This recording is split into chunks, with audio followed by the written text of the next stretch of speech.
Good morning, good afternoon, good evening. Whatever time it is, I hope you're having a good time. This is the third in a series of videos on critical thinking, and the second that has been assigned as homework to students at my course. I'm Andrew Kamazinski at Hokkaido University of Education in Asahikawa. And what we're going to talk about today is some more core concepts in critical thinking. First, I want to introduce the vocabulary that you need to understand this week's lesson. Then I want to review some of the things from last week's lesson that will be integral to understanding this week's lesson. Finally, I want to teach you two cardinal rules for critical thinking. So, some of the key vocabulary for this time: the word cardinal, the word premises, the word conclusion, the word identify, the word indicator, and the word principle of charity. So to indicate is to show, and charity is another word for love, but in this context with a meaning close to kindness. But we'll talk about each of these things in turn.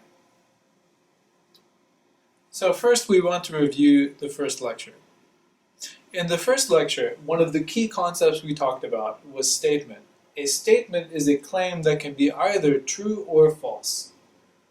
So we looked at a number of types of things that people can say. So I want to give you 3 or 4 examples now, just to refresh your memory. So if I said the sky is orange, this would be a statement. It could be either true or false. If I were to say that Sapporo is a city in France, again, this is a statement. This could be true or false. If I were to tell you that I am 6 feet tall, this also is a statement. That can be true or false. Again, something is a statement if it can be either true or false. It doesn't matter if it is true or false. It matters that it can be one or the other. So things like "how are you?" or things like "ouch" are not statements.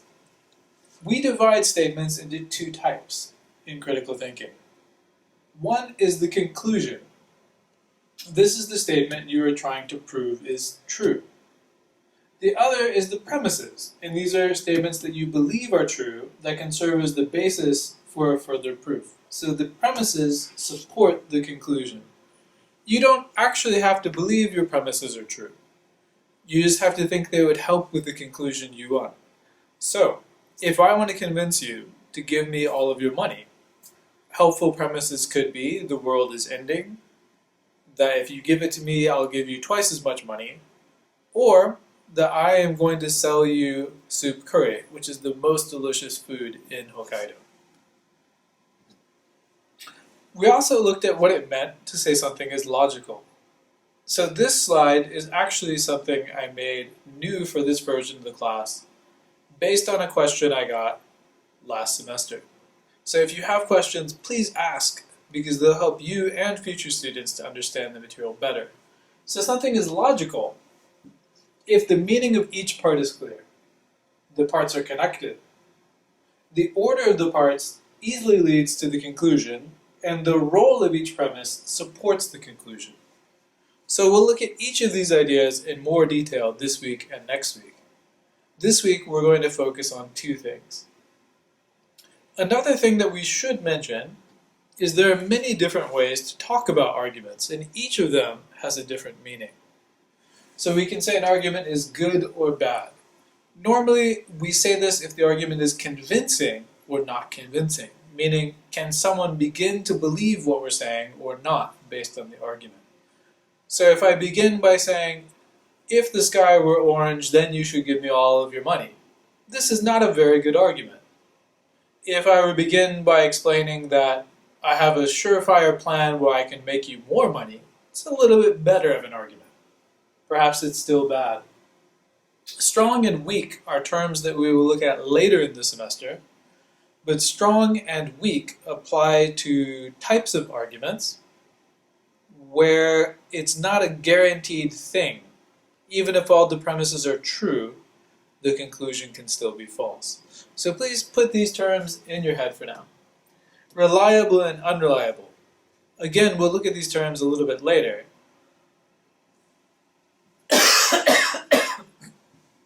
But reliable and unreliable refer to the sorts of things that make it so we can believe an argument or not.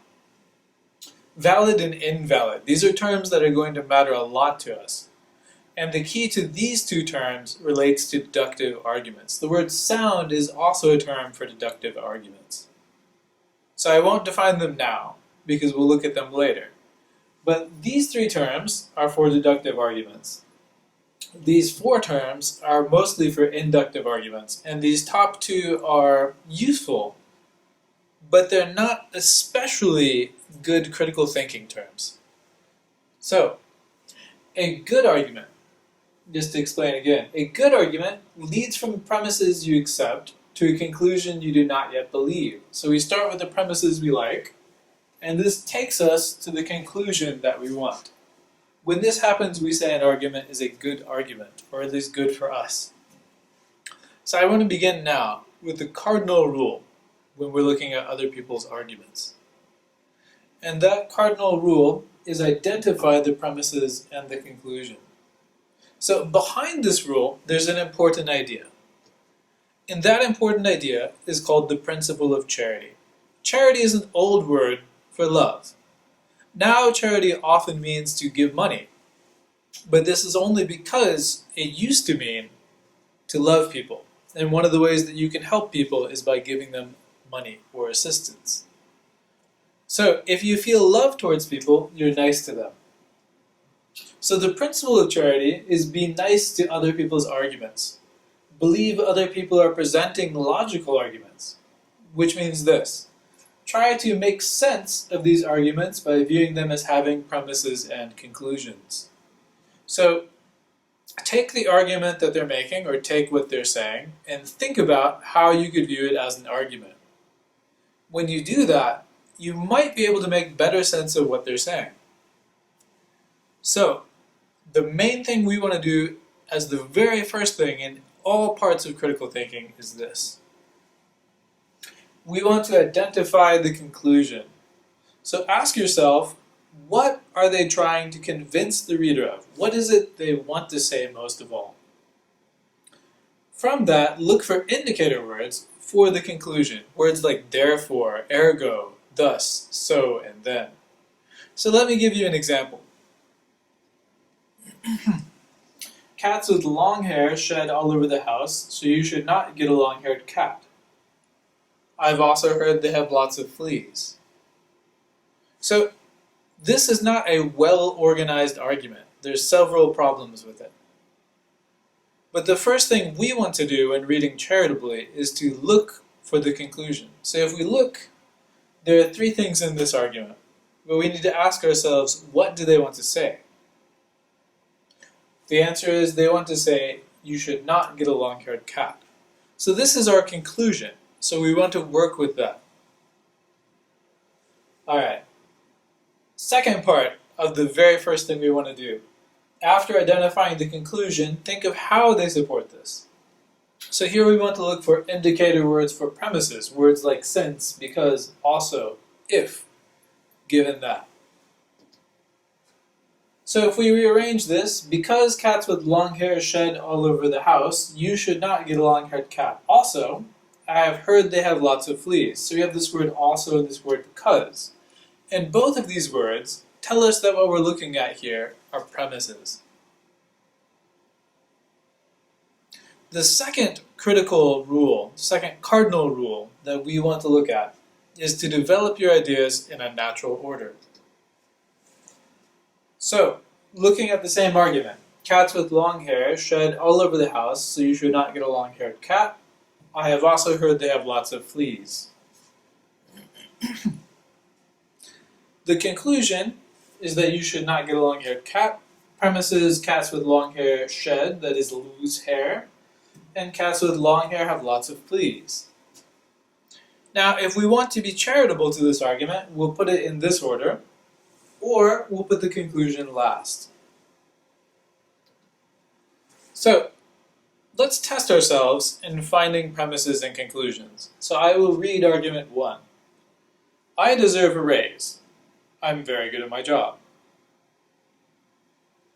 So which part of this argument is the premise And which part of this argument is the conclusion?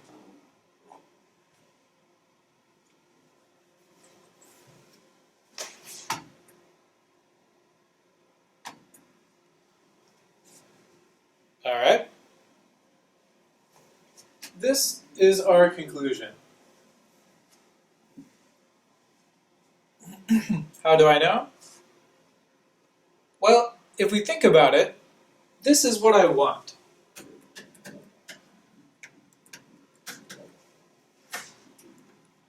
And this is why.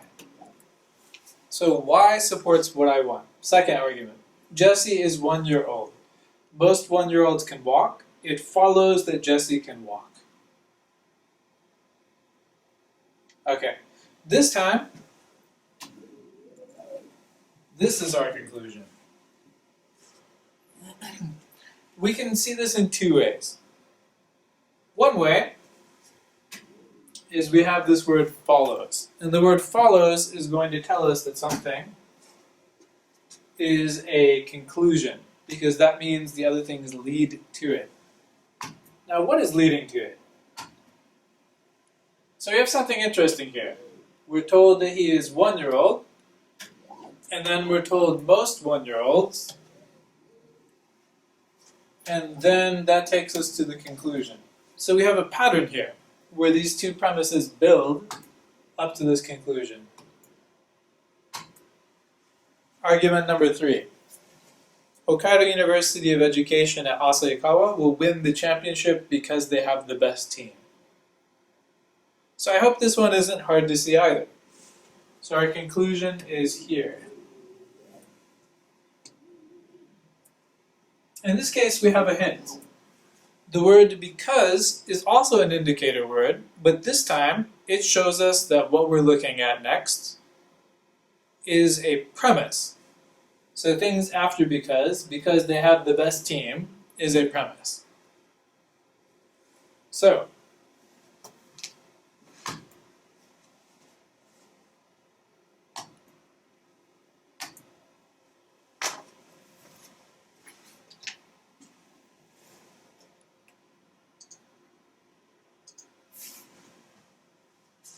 alright, let's continue. Natural order.